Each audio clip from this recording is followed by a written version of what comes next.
वर्ष 30 वर्ष 32 वर्ष हो गई हैं, इसको नहीं गिनना चाहिए।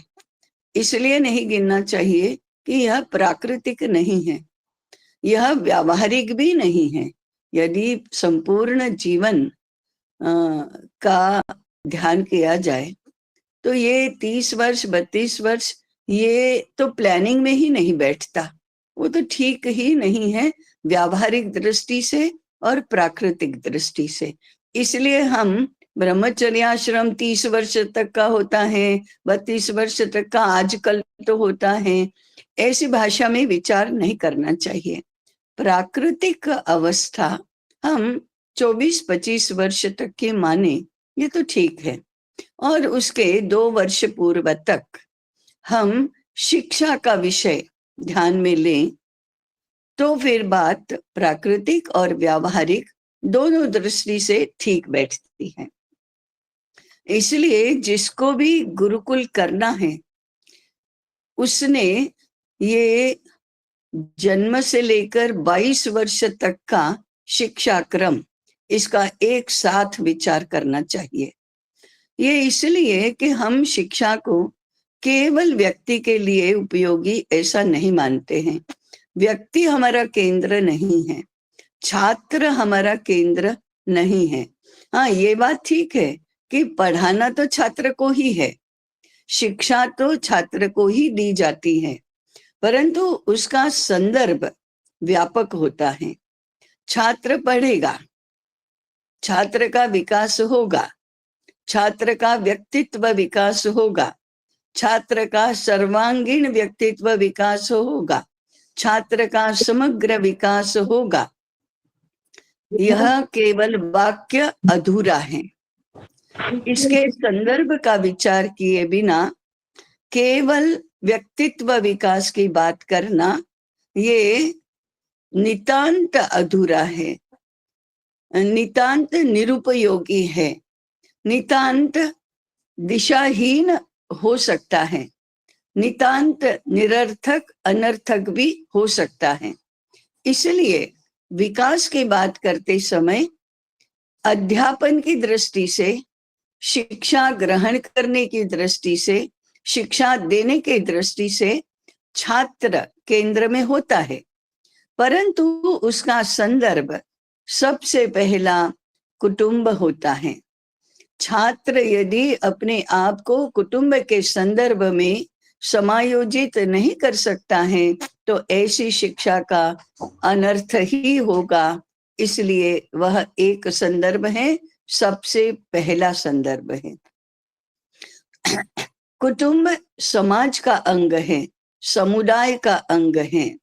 इसलिए छात्र को अपने आप को सामाजिक संदर्भ में समायोजित करना होता है। इसलिए शिक्षा क्रम में कुटुंब के साथ समायोजन, समाज के साथ समायोजन, ये अनिवार्य आयाम है। छात्र राष्ट्र के संदर्भ में अपने आप को समायोजित करे, यह भी उतना ही आवश्यक है, बल्कि ये सबसे अधिक महत्वपूर्ण है।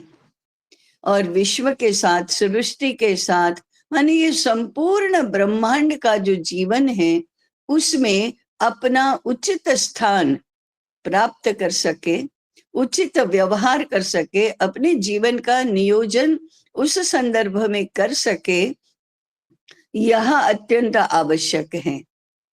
तो शिक्षा का विचार करते समय व्यावहारिक दृष्टि से हम राष्ट्र निर्माण हेतु व्यक्तित्व विकास, ऐसा सूत्र लेकर ही शिक्षा का क्रम बना सकते हैं। तो राष्ट्र का संदर्भ तो कभी भी नहीं भूला जाएगा। अब भारत जैसे देश में राष्ट्र का विचार करना, इसी का अर्थ होता है विश्व का भी विचार करना, सृष्टि का भी विचार करना, ब्रह्मांड का भी विचार करना। इसलिए यह भारत केंद्री शिक्षा होनी चाहिए, छात्र केंद्री और भारत केंद्री, छात्र केंद्री और राष्ट्र केंद्री, ऐसा विचार शिक्षा के लिए करना चाहिए। इसलिए ब्रह्मचर्याश्रम अर्थात पूरे कम से कम 22 वर्ष के शिक्षा क्रम का विचार करना चाहिए। 22 वर्ष में से 12-14 वर्ष गुरुकुल में जाएंगे। माने आज जिनको विद्यालय कहा जाता है, प्राचीन काल में भी जिनको गुरुकुल विद्यापीठ ये कहा जाता था, उसका विचार करें तो हमें 12 से 14 वर्ष के शिक्षा क्रम का विचार करना चाहिए। और 22 वर्ष कहें तो 14 वर्ष का, 20 वर्ष कहें तो 12 वर्ष का, ऐसा शिक्षा क्रम यदि हमने गुरुकुल के लिए या विद्यालय के लिए सोचा तो फिर पूर्व के 8 वर्ष वह घर में रहता है, विद्यालय में नहीं जाएगा। ये कैटेगोरिकली अनिवार्य रूप से वह विद्यालय में नहीं जाएगा, इसको हमने स्वीकृत कर लेना चाहिए। हम बात कर रहे हैं शास्त्रीय दृष्टि से, हम बात कर रहे हैं प्राकृतिक दृष्टि से, हम बात कर रहे हैं व्यावहारिक दृष्टि से। इसके अलावा तो कोई संदर्भ होता ही नहीं कि शिक्षा की रचना हम कैसे करें। लोग कहते हैं आज के जमाने में तो 8 वर्ष तक कौन रुकेगा। हाँ, नहीं रुकेगा, नहीं रुकते हैं, जल्दी से जल्दी विद्यालय में भेजो ऐसा कहते हैं, परंतु वह तो प्राकृतिक नहीं है, व्यावहारिक भी नहीं है, न तो छात्र के हित में है, न समाज के हित में, न राष्ट्र के हित में। तो फिर इसलिए नहीं होना चाहिए। आज का जमाना माने सुविधा को ध्यान में लेना, मानसिकता को ध्यान में लेना, ऐसे थोड़े होता है। सुविधा और मानसिकता ये कोई मापदंड नहीं होते हैं। हमने अपने मानस को और अपने व्यावहारिक जीवन को जो सही बातें हैं, उचित बातें हैं, शास्त्रीय प्राकृतिक बातें हैं, उसके अनुकूल बनाना चाहिए। नहीं तो हमें क्या पता कि सुविधा किसको कहते हैं। इसलिए 8 वर्ष तक वह घर में रहेगा। हमने गत सत्र में या उसके पूर्व के सत्र में ये भी देखा था कि 8 वर्ष तक की तैयारी के बाद ऐसी स्थिति में छात्र गुरुकुल में जाएगा जहां 12 वर्ष में और अधिक प्रगत थोड़ा अध्ययन करना है तो 14 वर्ष में वह इतनी सारी बातें सीख जाएगा कि आज तो हम कल्पना भी नहीं कर सकते। तो ये इसके लिए समर्थ बनना चाहिए। तो गुरुकुल में योग्य छात्र आने चाहिए, जिनकी अध्ययन करने की पात्रता है, ऐसे छात्र आने चाहिए। उसके बाद फिर 12 वर्ष का शिक्षा क्रम बनता है। अब पात्रता कैसे निर्माण होगी, योग्यता कैसे निर्माण होगी? तो यह पात्रता निर्माण करने का कार्य घर में होता है और इसके इंचार्ज जिसको हम कहेंगे वे होते हैं माता पिता। और माता पिता के भी माता पिता अंततोगत्वा भी माता पिता ही हैं। तो माता पिता के दायित्व में घर में छात्र का विकास, इस संकल्पना पर आधारित घर का शिक्षा क्रम होगा। अर्थात घर और विद्यालय में जितना अंतर होता है उतना अंतर शिक्षा क्रम में और शिक्षा की पद्धति में भी होगा ही।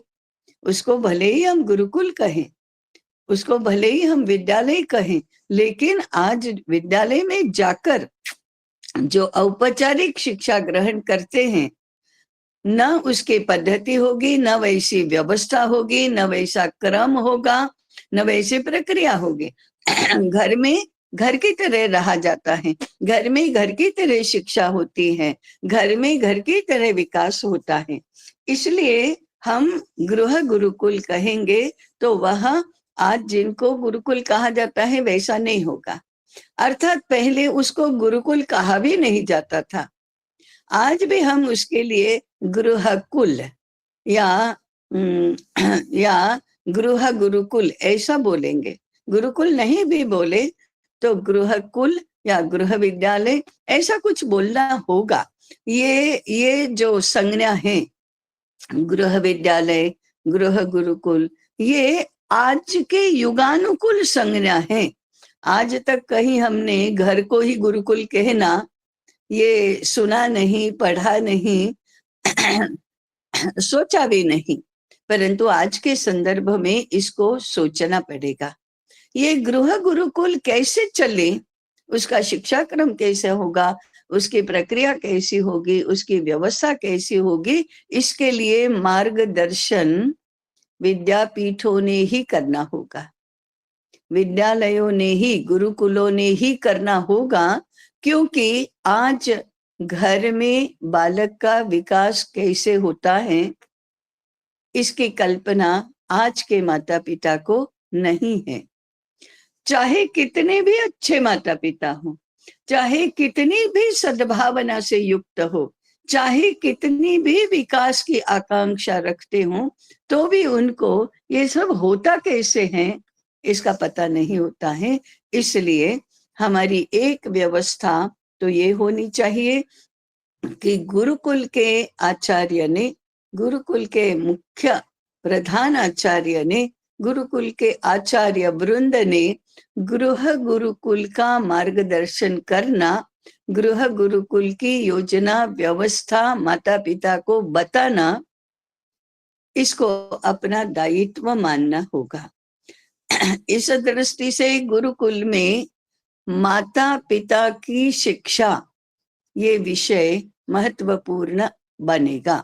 क्योंकि अपने गुरुकुल के लिए यदि योग्यता प्राप्त, पात्रता संपन्न ऐसे छात्र चाहिए तो वे किस घर से आ रहे हैं और किन माता पिता की शिक्षा ग्रहण करके आते हैं, इसका तो विचार करना ही होगा। इसलिए गुरुकुल के शिक्षा क्रम में अभिभावक शिक्षा, माता पिता की शिक्षा, घर में होने वाली शिक्षा, इसका भी विचार करना होगा। इसका विचार किए बिना कोई भी गुरुकुल अपने पूर्ण दायित्व को निभा नहीं सकता।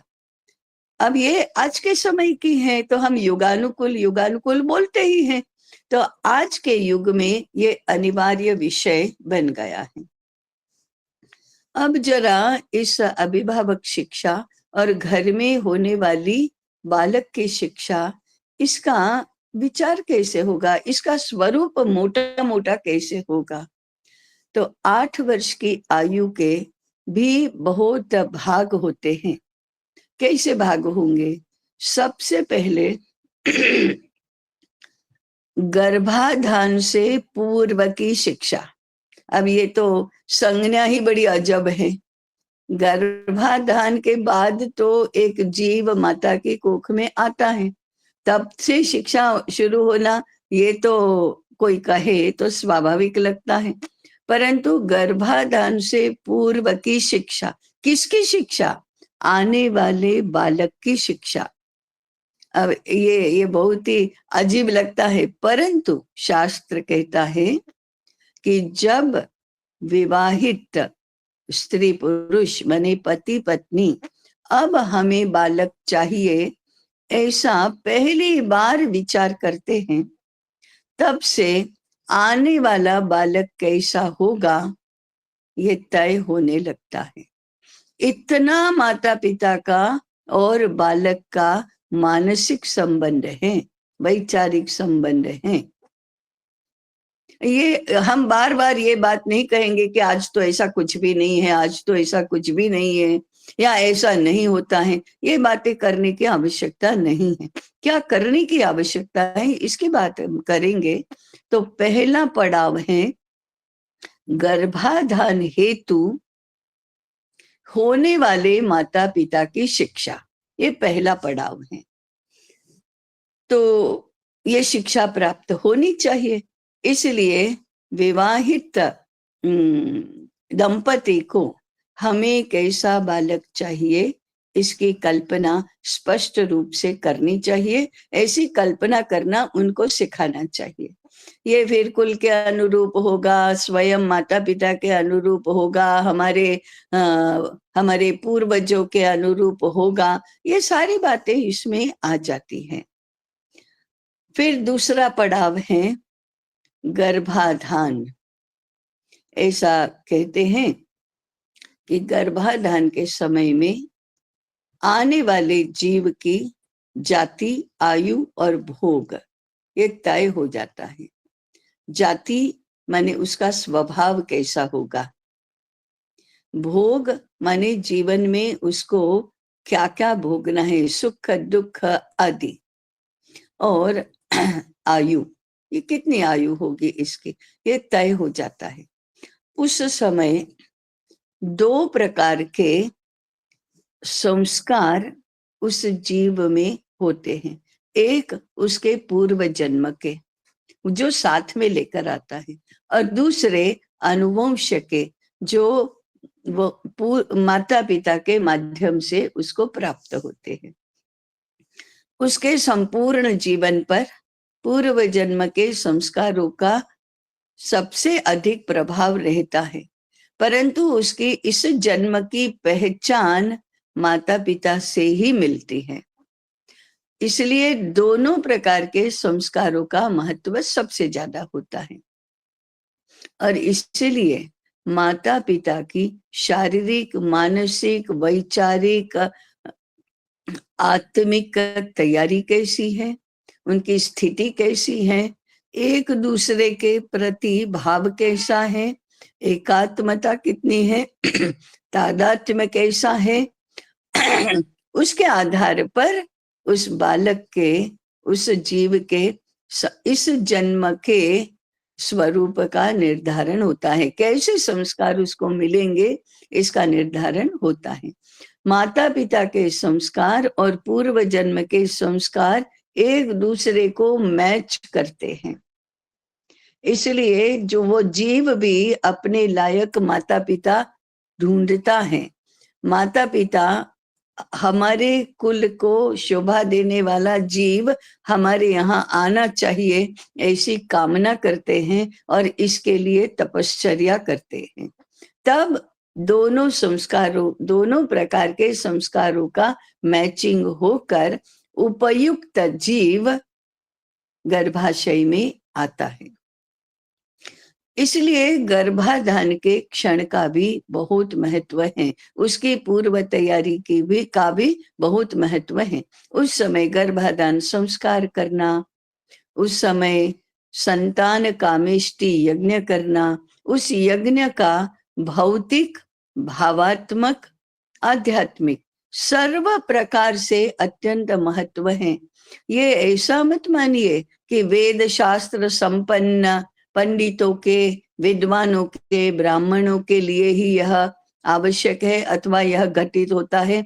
झुग्गी झोपड़ियों में निवास करने वाले निरक्षर माता पिता के साथ भी यही घटित होता है, क्योंकि अच्छा बालक हमारे यहाँ आना चाहिए, ये इच्छा स्वाभाविक सभी की होती है। इसलिए यह सार्वभौम वैज्ञानिक सिद्धांत है, इसका शिक्षा के साथ बहुत संबंध नहीं है। माने शिक्षा, पैसा, रूप, सत्ता, प्रतिष्ठा, इसके साथ इसका कोई संबंध नहीं है। इसका आंतरिक व्यक्तित्व, आंतरिक कामनाएं, भावनाएं और हमारी एकात्म होने की क्षमता, इसके ऊपर निर्भर करता है। इसके बाद माने ये दूसरा पड़ाव हुआ गर्भाधान। तीसरा हुआ गर्भवास के 9 महीने, ये एक तीसरा महत्वपूर्ण पड़ाव है। इस समय माने गर्भाधान से लेकर जन्म तक का प्रवास, ये संस्कार ग्रहण करने की, संस्कार के माध्यम से ज्ञान ग्रहण करने की सर्वश्रेष्ठ अवस्था है। कैसा भी जटिल विषय हो, कैसा भी कठिन हो, कैसा भी जिसको आज कहते हैं आध्यात्मिक हो या तात्विक हो, सबका सब ज्ञान ग्रहण करने की क्षमता उस गर्भ में होती है। शर्त यही है कि देने वाला चाहिए। इन देने वालों में माता सबसे अधिक महत्वपूर्ण है। पिता उसका सहभागी है, आचार्य, सगे संबंधी, ये सब जितने भावात्मक दृष्टि से नजदीक है, ये सब उसको संस्कार दे सकते हैं। और हमारे घर में, गृह जीवन में ये जो अवस्था है, वह नई पीढ़ी के निर्माण की दृष्टि से, राष्ट्र निर्माण के लिए समर्थ प्रजा निर्माण करने की दृष्टि से अत्यंत महत्वपूर्ण है। गृह गुरुकुल का ये महत्वपूर्ण सोपान है और वह देश के सभी घरों में चलना चाहिए। ऐसा मत मानिए कि ऐसा नहीं चलता था। ऐसी सार्वत्रिक शिक्षा की तो कहाँ व्यवस्था होती थी। गुरुकुल कम चलते होंगे, लेकिन गृह गुरुकुल तो सर्वत्र चलते ही थे। ऐसी व्यवस्था गांव माने छोर तक, गांवों में दूर सुदूर तक पहुंची हुई थी। परंपरा में ये बातें हैं, आज भी हैं। परंपरा में ये बातें हैं। जो बहुत उच्च विद्या विभूषित नहीं हो गए हैं, जो अत्यंत अधिक पैसा कमाने में जागृत जीवन के 8, 10, 12, 14 घंटे बिताते हैं, जो बाहरी दुनिया में बहुत व्यस्त रहते हैं, जिनको अंदर देखने का, घर की ओर देखने का समय ही नहीं है, एक दूसरे के साथ अच्छे से रहना ही जिनके नसीब में नहीं है, उनको ये सब मालूम नहीं है। उनके घरों में ऐसा होता नहीं है। जो प्राकृतिक जीवन बिता रहे हैं, उनके जीवन में तो आज भी होता है। परंपरा में यह ज्ञान है। भारत में शास्त्रीय दृष्टि से भी इसका बहुत विचार हुआ है। कदाचित विश्व में एकमात्र हमारा देश ऐसा होगा जिसमें इसका अध्ययन हुआ है, अनुसंधान हुआ है, प्रयोग हुए हैं और अनेक ग्रंथ आज भी उपलब्ध हैं। इतना विचार तो कहीं पर भी नहीं हुआ, क्योंकि हम राष्ट्र जीवन की परंपरा कैसे बनती है, कैसे परिष्कृत होती है, कैसे समर्थ बनती है, ये जानते थे और उसको उसका योग्य महत्व देते भी थे और ऐसी व्यवस्था करते भी थे। इसलिए गर्भावस्था के 9 महीने उसकी परिचर्या करके उस आने वाले बालक के संस्कारों की व्यवस्था करना, संस्कारों की शिक्षा की व्यवस्था करना, ये तीसरा पड़ाव है। जन्म का समय वह भी भले ही एक क्षण होता है, जन्म का तो एक क्षण ही होता है, परंतु उसका महत्व भी उतना ही है। कैसे? जन्म कौन लेता है, देता है? क्या माता बालक को जन्म देती है? नहीं, बालक जन्म लेता है। अंदर के जीव को पता चलता है कि अब हमारा गर्भवास से बाहर विश्व में वास करने का समय आ गया, तो वह माता के गर्भाशय से बाहर आने का प्रयास करने लगता है। माता उसमें सहयोगी होती है और ये जन्म लेना और देना, ये दोनों ही बालक के इनिशिएटिव से शुरू होता है, परंतु यह अनुभव माता और बालक का साझा अनुभव है। केवल लॉजिकली इतना ही हम समझें कि जो सिजेरियन सर्जरी से जन्म लेते हैं बालक, या बालक को ऐसे जन्म लेना पड़ता है, उसको जन्म लेने का अर्थात गर्भाशय से विश्वाशय में आने का अनुभव क्या होता है, उसके लिए पुरुषार्थ कितना करना होता है, उसके लिए कैसे कैसे कैसे करना होता है, इसका अनुभव ही नहीं है। जन्म देना ये क्या होता है, इसका अनुभव ही नहीं है। इसका परिणाम क्या होता है? माता और बालक का संबंध इतना गहरा नहीं हो सकता है जितना प्राकृतिक जन्म होने से होता है। और इसलिए पुत्रों के, संतानों के जीवन पर माता का प्रभाव कम होने लगा है। ये तो हम सार्वत्रिक देखते ही हैं। इसलिए जन्म के समय की 2-3 बातें केवल मैं बताऊंगी जो वेरी क्रुशियल ऐसी हैं। एक, प्राकृतिक पद्धति से जन्म होना, सुख प्रसूति होना, कष्टमय प्रसूति नहीं होना, ये एक बात है। घर में प्रसूति होना, ये दूसरी बात है। घर में भी उचित वातावरण में प्रसूति होना, ये तीसरी बात है।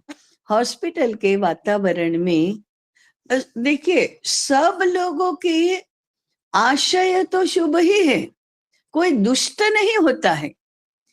हॉस्पिटल में प्रसूति होने देंगे तो आने वाले बालक के हम शत्रु नहीं होते हैं, डॉक्टर्स भी शत्रु नहीं होते हैं, सब सदिच्छा से युक्त ही होते हैं। अज्ञान के कारण से हम कितना नुकसान करते हैं इसका हमको पता नहीं चलता, यही दुविधा है। अज्ञान दूर करो तो समझ में आएगा कि ये कितनी महत्वपूर्ण बातें हैं। अब मैं इसी विषय पर ज्यादा समय दूंगी तो यहीं पर सब हो जाएगा पूरा समय, इसलिए आज हमको 8 वर्ष तक पहुंचना है। तो ये एक तीसरी बात है। उसके बाद 1 वर्ष की आयु तक उसका संगोपन करना, उसके वस्त्र, पात्र, आहार, खिलौने, उसके लिए गाई जाने वाली लोरी, उसके साथ होने वाले वार्तालाप, उसके संबंध में होने वाले बड़ों के वार्तालाप, बड़ों का भावनाएं, ये सारी बातें वो ग्रहण करता है। हम ये ना समझे कि उसको कुछ समझता नहीं है, हमको जो समझता है उससे ज्यादा उसको समझता है और सही रूप में समझता है। बड़े तो एक दूसरों को शब्दों के छल से मूर्ख बना सकते हैं, बुद्धू बना सकते हैं। हम अपने मन के भावों को ढक सकते हैं, छिपा सकते हैं, बालक के आगे नहीं छिपा सकते। उसको बोलना नहीं आता है, उसके में बुद्धि का विकास नहीं हुआ है, उसके कर्मेंद्रियों का भी विकास नहीं हुआ है, वो कुछ भी प्रतिसाद नहीं दे सकता है, वो प्रतिकार नहीं कर सकता है, परंतु उसका चित्त सब कुछ समझता है और सही सही समझता है। अब हम ही इतने अनाड़ी हो गए हैं कि हम कहते हैं बच्चे क्या समझे, बच्चों को क्या पता चलता है, हम कुछ भी करें, बच्चों को ही ज्यादा अच्छा पता चलता है। तो दूसरा पड़ाव है जन्म से 1 वर्ष, 1 से 2-3 वर्ष, तो एक पूरा पड़ाव जन्म से लेकर 3 वर्ष की आयु तक संगोपन कैसे करना, संस्कार कैसे देना, उसकी शिक्षा कैसे होना, उसका व्यक्तित्व विकास कैसे होना, इसका शिक्षा क्रम गुरुकुलों में तय होना चाहिए, घरों में उसका प्रयोग होना चाहिए। और इसलिए पुनः एक बार कहेंगे कि माता पिता की शिक्षा अत्यंत क्रुशियल हो जाती है। ये बालक की शिक्षा हो रही है परंतु माता पिता के माध्यम से ही होती है, स्वतंत्र शिक्षा बालक की नहीं होती है, क्योंकि वह अपने घर में आश्रित होता है, माता के आश्रय में रहता है, पिता के आश्रय में रहता है, घर के सभी बड़ों के आश्रय में रहता है। इसलिए बड़ों की शिक्षा इस विषय में आवश्यक है। इसके बाद बाकायदा पाठ्यक्रम बनने चाहिए, बाकायदा विद्यालय चलने चाहिए, क्लासेस लगनी चाहिए, परीक्षाएं होनी चाहिए, उनको अधिक अच्छा प्रायोगिक शिक्षा देनी चाहिए। अगर हमको गुरुकुल हमारे राष्ट्र के अनुकूल, हमारा राष्ट्र जिसके लायक है, ऐसे गुरुकुल चलाने हैं तो पहले इन बातों का विचार करना होगा। 5 वर्ष की आयु में उसकी कुछ मात्रा में औपचारिक शिक्षा भी घर में शुरू होती है। अब घर में शुरू होने वाली शिक्षा को आप सभी दृष्टि से अनौपचारिक कहो तो भी कोई आपत्ति नहीं है, परंतु अब उसके कर्मेंद्रियों ज्ञानेंद्रियों से होने वाले कार्यों की शिक्षा, कर्मेंद्रियों की कुशलता, ज्ञानेंद्रियों के अनुभव, इनकी शिक्षा होनी चाहिए। साथ में उसे घर के लोगों के साथ जुड़ना, घर के कामों के साथ जुड़ना, घर के व्यवहारों के साथ जुड़ना, ये भी शिक्षा क्रम है, बहुत महत्वपूर्ण शिक्षा क्रम है।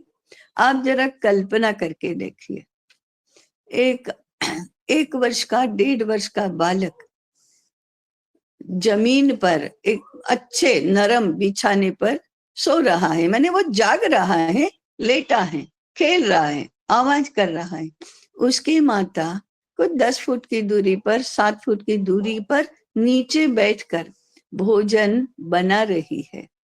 भोजन बनाते समय उसका बालक के साथ वार्तालाप चल रहा है और वो कहती है, चलो अभी समय हो गया, भैया आएंगे, पिताजी आएंगे, फिर इनको हम ये गरम गरम रोटी खिलाएंगे, वो कितने खुश हो जाएंगे। बस अब तो हो ही गया, देखो देखो वो आ गए कि नहीं, देखो, हाँ आवाज तो सुनाई दे रही है, हाँ आ ही गए हैं। अरे नहीं नहीं, अभी थोड़ी देर में आएंगे, लेकिन आएंगे तो तुरंत भैया कहेगा, माँ भूख लगी है, माँ भूख लगी है। और फिर वो आते हैं, किलकिलाट होता है, फिर सब भोजन करने के लिए बैठते हैं। वो लेटा लेटा बालक इन सब को संस्कारों के रूप में ग्रहण कर रहा है। कैसे भैया कह रहा है मुझे ये चाहिए, मुझे, कैसे पिताजी कहते हैं, वाह क्या बनी है सब्जी, क्या बनी है दाल, ऐसा कह रहे हैं। माँ बहुत खुश हो रही है, प्रेम से सबको परोस रही है। आप क्या मानते हैं, ये कितनी बड़ी शिक्षा हो रही है? किस बात की? घर से जुड़ने की, भोजन बनाने के साथ जुड़ने की, भोजन करवाने के क्रिया के साथ जुड़ने की, कैसे प्रभाव प्रतिभाव कैसे होते हैं, यहां से उसका घर के साथ जो लगाव है वो शुरू हो जाता है। इसलिए ये शिक्षा का अत्यंत महत्वपूर्ण कार्य है। फिर लोग एक दूसरे के साथ बात करते हैं, अरे अरे देर हो रही है, अरे वो तो आप तो ऐसा ही करते हैं, वैसा ही, वो सारा जो घर में वार्तालाप होता है, व्यवहार होता है, हड़बड़ी होती है, आने वालों का स्वागत होता है, फिर स्वागत करते समय तो मीठे बोल होते हैं, वो जाने के बाद तीखे बोल होते, आ गए बस। क्या आपको क्या लगता है 1.5 वर्ष का बालक, 2 वर्ष का बालक नहीं समझता? सब समझता है। वो व्यवहार सीख रहा है, क्या छिपाना है, क्या प्रकट करना है, क्या झूठ आचरण होता है, क्या दंभी आचरण होता है, सब ग्रहण करता है। उसको सिखाने की एक पद्धति है कहानी बताना, लोरी गाना। शास्त्र कहता है रात को सोते समय जो देखते देखते सुनते सुनते बालक सो जाते हैं, वैसा ही भाव विश्व उसका बनता है, वही उसके चरित्र की प्रेरणा होती है। जिन बालकों को खुले में भागना, दौड़ना, चिल्लाना, बिंदास सब कुछ करना, पानी गिराना, मिट्टी में खेलना, ये सब नसीब नहीं होता, वे बालक अशिक्षित रह जाते हैं, असंस्कारी रह जाते हैं, असामाजिक होते हैं, असांस्कृतिक होते हैं, प्रकृति के साथ जुड़ना ही उनके नसीब नहीं है। मुक्त रहकर चिल्लाना, भागना, दौड़ना, मिट्टी में खेलना जिनके नसीब नहीं है, वो ना तो प्रकृति की परवाह करते हैं, न समाज की परवाह करते हैं, न घर वालों की परवाह करते हैं। वो अकेले होते हैं और स्वयं के लिए इन सब का उपयोग कैसे किया जाए, इस फिराक में रहते हैं। क्या चरित्र निर्माण हो रहा है? विपरीत हो रहा है। तो 5 वर्ष की आयु तक तो ऐसा होगा। 5 वर्ष के बाद उसके घर के कामों में सहभागिता बढ़नी चाहिए, व्यवहार जीवन का अनुभव भी होना चाहिए, परंतु माता पिता की सुरक्षा उतनी ही मिलनी चाहिए। काम करना, सेवा करना, अच्छे काम करना, ये सारी बातें आएंगी। आगे चलकर अब उसको कहानियां, काम, श्रम और उसकी व्यावहारिक उपयोगिता, ये सब इसमें सहभागी बनकर सीखना है, उपदेश से नहीं सीखना है। इसलिए जो लोग कहते हैं तुम तो पढ़ो, तुम तो पढ़ो, वे बालकों को बहुत बड़े मूल्यवान अवसर से वंचित रखते हैं। 8 वर्ष के होने तक बालक का व्यवसाय तय हो जाना चाहिए। व्यवसाय को हम आज केवल अर्थार्जन के साथ जोड़ते हैं। ये अर्थार्जन ही नहीं है, यह मिशन ऑफ लाइफ है। व्यवहार जीवन में वह अपने जीवन के लिए कौन सा कार्य चुनेगा, केंद्रवर्ती कार्य कौन सा होगा। गृह जीवन तो गृहित है, वो गृह जीवन में तो रहेगा ही रहेगा, परंतु सामाजिक जीवन में वो किस रूप में समाज की सेवा करेगा, राष्ट्र के लिए जिएगा, उसको मिशन कहते हैं, उसको व्यवसाय कहते हैं। तो मिशन ऑफ लाइफ, उसका अर्थार्जन एक महत्वपूर्ण हिस्सा है। राष्ट्र की समृद्धि ये हिस्सा है। राष्ट्र का ज्ञान, संस्कृति, संस्कार, ये सब उसका हिस्सा है। तो 8 वर्ष की आयु तक हर एक बालक का मिशन ऑफ लाइफ निश्चित हो जाना चाहिए। ये निश्चित करना माता पिता का काम है। आज यह बात बहुत कठिन हो गई है, असंभव सी लगती है। प्रश्न क्या होते हैं, हमें क्या पता 8 वर्ष की आयु में कि उसको क्या होना है। ये एक पता है, ये अज्ञान का सूचक है। फिर उसकी स्वतंत्रता का क्या, वो अपनी रुचि से जो करना चाहेगा वो करने देना चाहिए। जीवन उसका है, उसका स्वतंत्र अधिकार है, उसकी रुचि के अनुसार वो करेगा। हम कैसे उसके लिए तय कर सकते हैं। ये दूसरी फैलेसी है, भ्रामक धारणा है।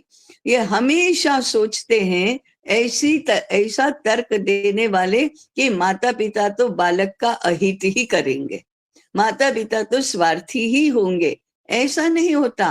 बालक को यदि राष्ट्र जीवन का अंग बनाना है तो उसका रास्ता थ्रू परिवार, कुटुंब के माध्यम से ही जाएगा। कुटुंब यदि यूनिट है तो कुटुंब के संदर्भ में विचार करना, जीवन की रचना करना, यही आवश्यक है। इसलिए भारत में जब वंश परंपरागत अर्थार्जन होता था, उसका संप्रदाय होता था, उसका पूरे जीवन की रचना होती थी, तब ये प्रश्न नहीं होता था। आज व्यक्ति केंद्रीय समाज रचना हो गई, इसलिए विचार भी हमारा व्यक्ति केंद्रीय है। इसलिए हम उसकी बात सोचते हैं, कुटुंब की बात नहीं सोचते, वंश की बात नहीं सोचते, समाज की बात नहीं सोचते, राष्ट्र की बात नहीं सोचते। सोचने लगे तो लगता है व्यक्ति स्वातंत्र्य को हम बाधित करते हैं, परंतु ये तो उस व्यक्ति को अनाथ छोड़ देना है, अनाश्रित छोड़ देना है। उसको कैसे मालूम कि मुझे क्या करना उचित है और क्या करना उचित नहीं है।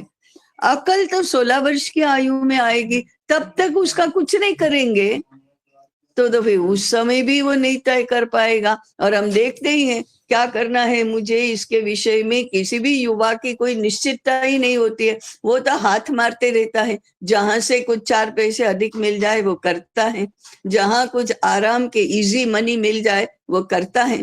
पैसा कमाना ही एकमात्र विकास है, ऐसा समझता है।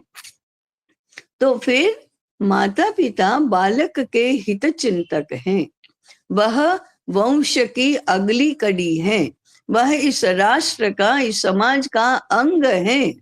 और इसके लिए सही सोच आचार्य और माता पिता कर सकते हैं, उसका हित ही करेंगे। इस दृष्टि से 8 वर्ष तक बालक, 8 वर्ष की आयु तक बालक का मिशन ऑफ लाइफ तय हो जाना, ये माता पिता को करना है, उसका दायित्व है।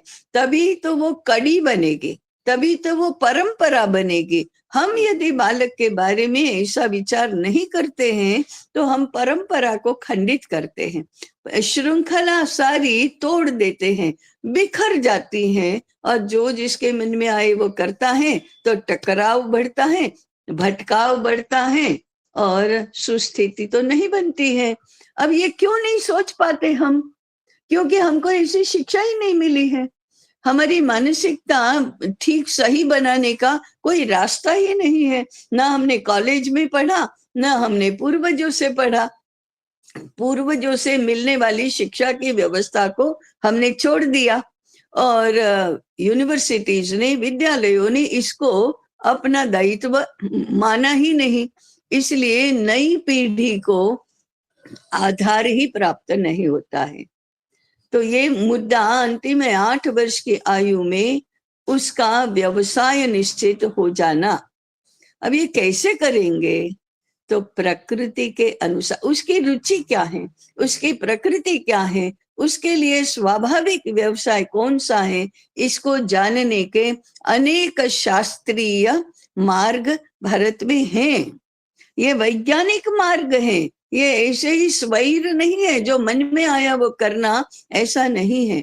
ज्योतिष है, आयुर्वेद है, योग है, धर्मशास्त्र है, अनुवंश शास्त्र है, इतने सारे शास्त्र हैं।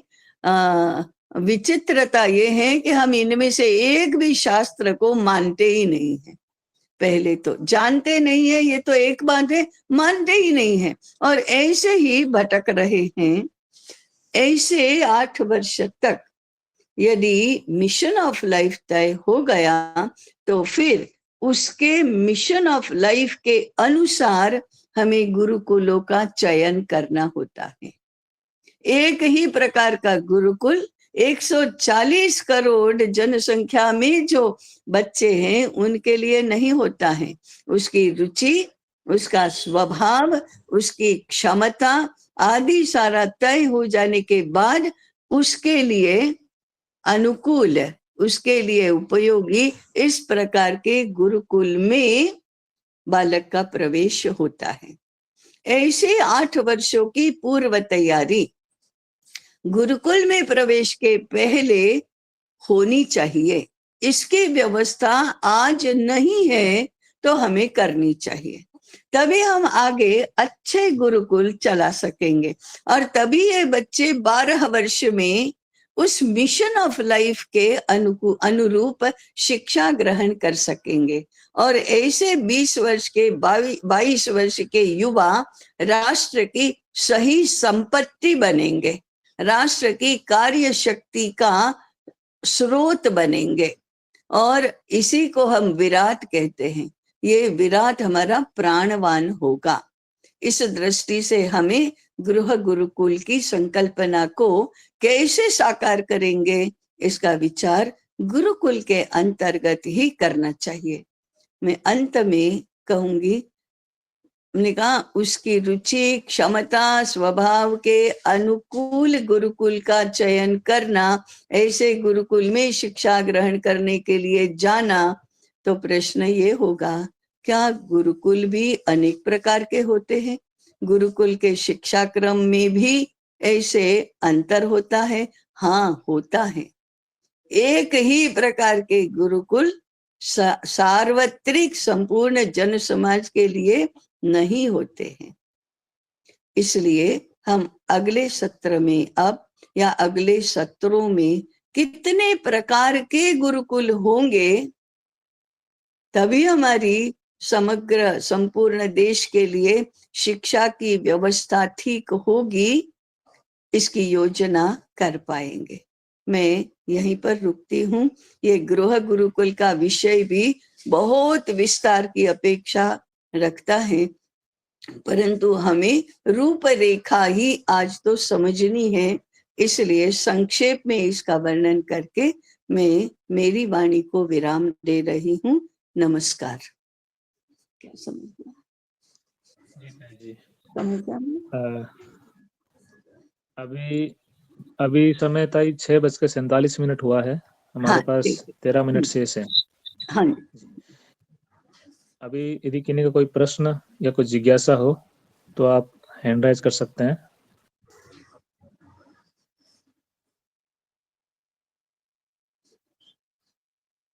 जी। गौरव जी, आप अपना परिचय देकर बात रख सकते हैं। नमस्कार, मैं जी गौरव, नमस्कार।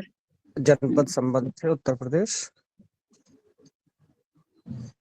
हाँ जी। ताई ताई जी, जैसे एक तो ये बोला जाता है कि बच्चे के अंदर जो गुण या संस्कार जाते हैं वो 7-7 पीढ़ियों के रहते हैं। दूसरा ये कि गर्भाधान से लेके और बच्चे के 9 माह तक जो शिक्षा दी जाती है, तो दोनों में प्रभाव जो है 9 माह का ज्यादा रहता है या फिर जो उसके माँ बाप के पीढ़ियों के जो उनके संस्कार आते हैं वो ज्यादा प्रभावी होते हैं? शास्त्र कहता है पूर्व जन्म के संस्कार अधिक प्रभावी होते हैं और दूसरे क्रम में अनुवंश के संस्कार होते हैं, परंतु दोनों का इतना समरस संबंध हो जाता है कि पूरा जीवन आगे का दोनों प्रकार के संस्कारों के आधार पर चलता है।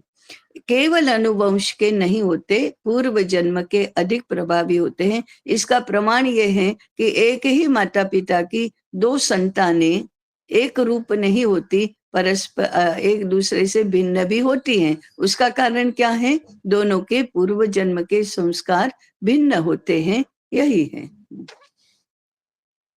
धन्यवाद ताई। जी। तत्वमसी नाम से जुड़े हैं, अपना परिचय हाँ, देकर। हमारी जी तनुश्री। जी तनुश्री तनुश्री। नमस्ते ताई। मैं नमस्कार तनुश्री। जी। ताई, आपने बोला जब जन्म घर में होता है वो उचित होता है, न बल्कि कोई अस्पताल में। तो इसके बारे में थोड़ा आप विस्तार से बता सकते हैं? हाँ जी, बहुत बहुत अल्प मात्रा में ही बताऊंगी क्योंकि समय बहुत कम है। शास्त्र तो बहुत बड़ा है। देखो, गर्भवास में उसकी ज्ञानेंद्रियों को जो अनुभव है वह बहुत इंटेंसिव, माने बहुत गहरा है, परंतु वह विश्व बहुत ही छोटा है। उसमें एकांत है, अंधेरा है और पूर्ण आश्रितता है, माने पूर्ण सुरक्षा है। जब हॉस्पिटल में जन्म होता है तो ऐसे विश्व में आता है जहां ज्ञानेंद्रियों के सारे अनुभव बहुत तीव्र होते हैं। वहां एकांत नहीं है, वहां अंधेरा नहीं है, वहां पूर्ण सुरक्षा नहीं है, उसको एकदम एक्सपोज हो जाता है बहुत बड़े स्थान से। तो आंखों के लिए तीव्र तेज प्रकाश, कानों के लिए कर्कश और तीव्र ध्वनि, नाक के लिए दवाइयों की गंध, स्पर्श के लिए अपरिचित अनात्मीय लोगों का संपर्क, स्वाद के लिए वहां जो दवाइयां हैं उससे जो जन्म गुट्टी आदि पिलाया जाता है या स्पर्श होता है, वो सारा ज्ञानेंद्रियों की क्षमताओं का ह्रास करने वाला है। 50% ज्ञानेंद्रियों की क्षमताएं वहीं पर नष्ट हो जाती है। इसको आप कैसे बचाएंगे? और आपने क्या किससे वंचित किया?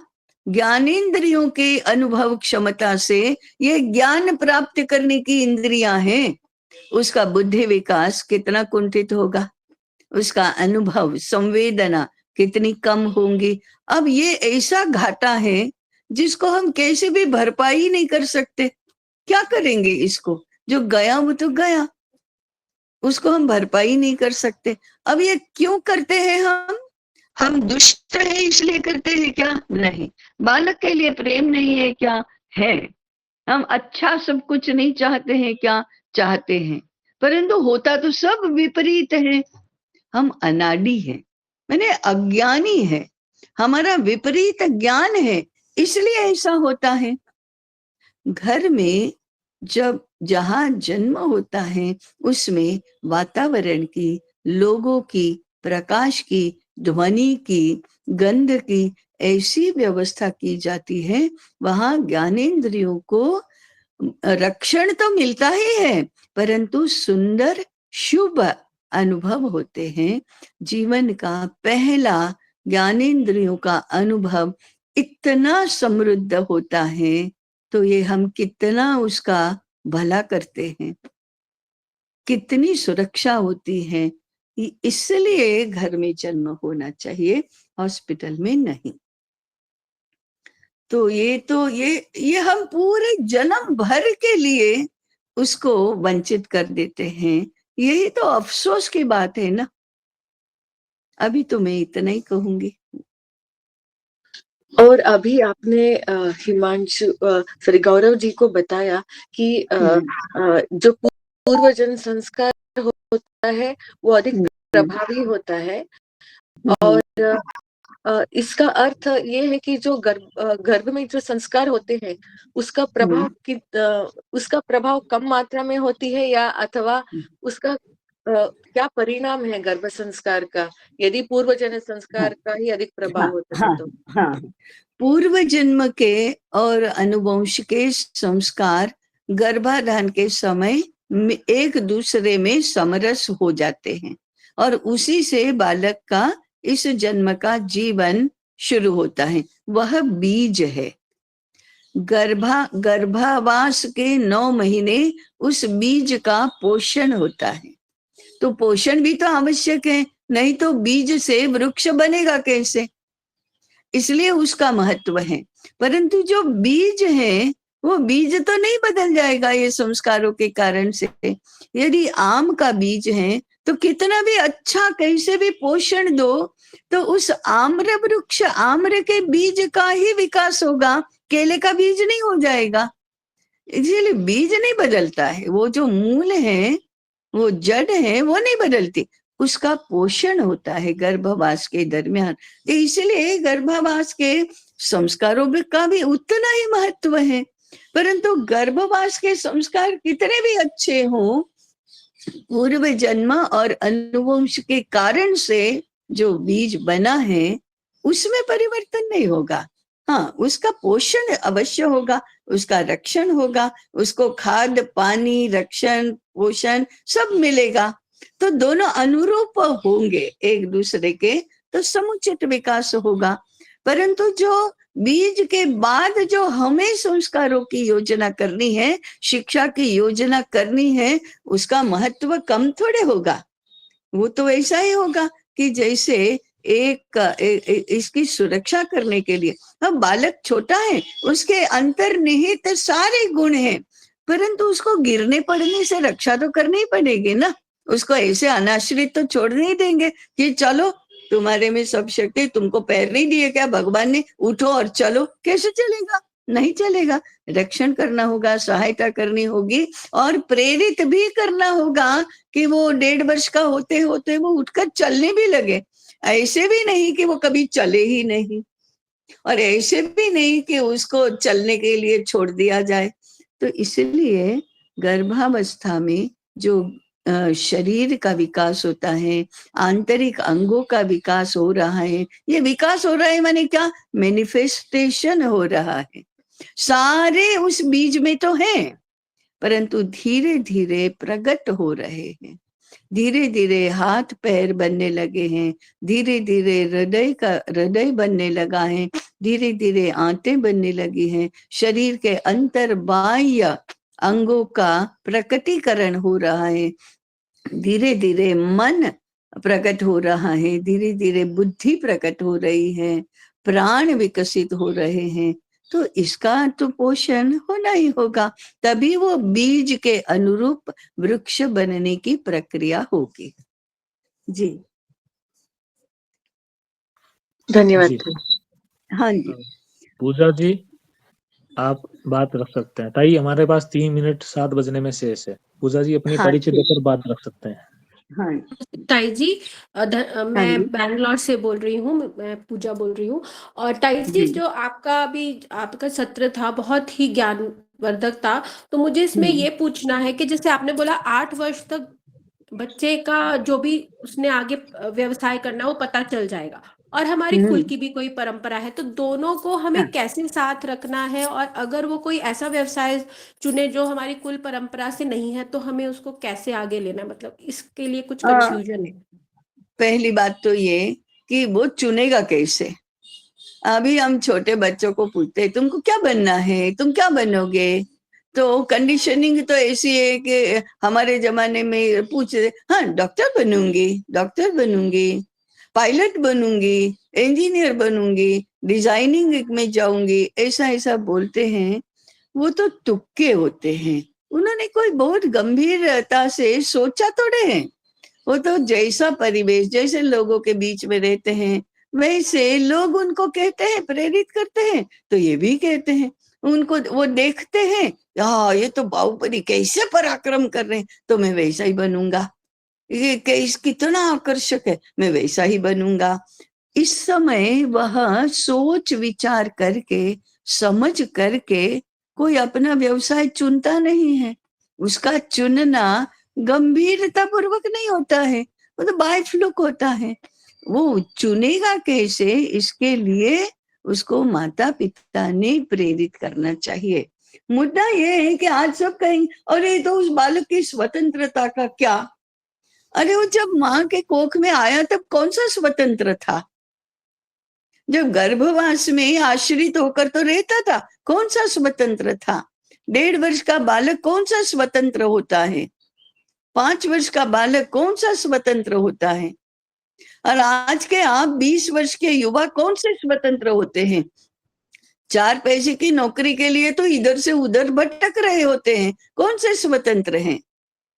तो हमारा सोचने का तरीका व्यक्तिवादी नहीं, कुटुंब केंद्री, समाज केंद्री, संस्कृति केंद्री, राष्ट्र केंद्री होनी चाहिए। वो यदि चुनेगा मेरे देश की तो ऐसी की तैसी, मैं तो ऐसा करूंगा, तो क्या करने देना चाहिए, या उसको अच्छा मानना चाहिए, या उसकी मर्जी ऐसा कहना चाहिए। आज जो लोग देश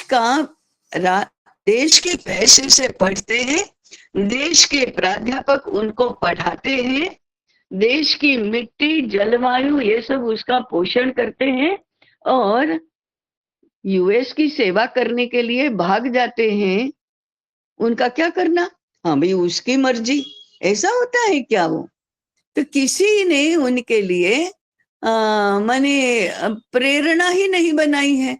मुक्ति मुक्ति माने क्या होता है, स्वतंत्रता स्वतंत्रता माने क्या होता है, क्या किसी का विचार ही नहीं करना, केवल मेरा ही विचार करना, और मैं क्यों ना मेरे लाभ की बात करूं, इसी को जस्टिफाई करना, इसको संस्कृति ही नहीं बोलते पहले तो। और ये सही अर्थों में स्वतंत्रता भी नहीं है। स्वतंत्रता तो वही है कि जो चारों ओर का देखकर अपने आप पर नियंत्रण करके बंधन में रख सके, इसको स्वतंत्रता बोलते हैं। स्वैराचार को स्वतंत्रता नहीं बोलते। इसलिए जरा स्वैराचार किसको कहते हैं, बंधन किसको कहते हैं, कंडीशनिंग किसको कहते हैं, और सही में स्वतंत्रता किसको कहते हैं, ये भी हम जैसे लोगों को समझने की आवश्यकता है। और जीवन कैसे आगे बढ़ता है, जीवन कैसे विकसित होता है, इसके बारे में भी तो चिंतन करना चाहिए। जी ठीक है, समझ में आ गया, धन्यवाद। हाँ जी, हाँ जी। ताई एक हिमांशु जी का हैंड राइज और साथ एक उनका प्रश्न ले लें। ले लीजिए जी हिमांशु जी, आप परिचय करके बात कर हाय सकते हैं। सादर प्रणाम, मैं हिमांशु नमस्कार। बम्बई से बोल रहा हूँ। कहाँ से? बम्बई।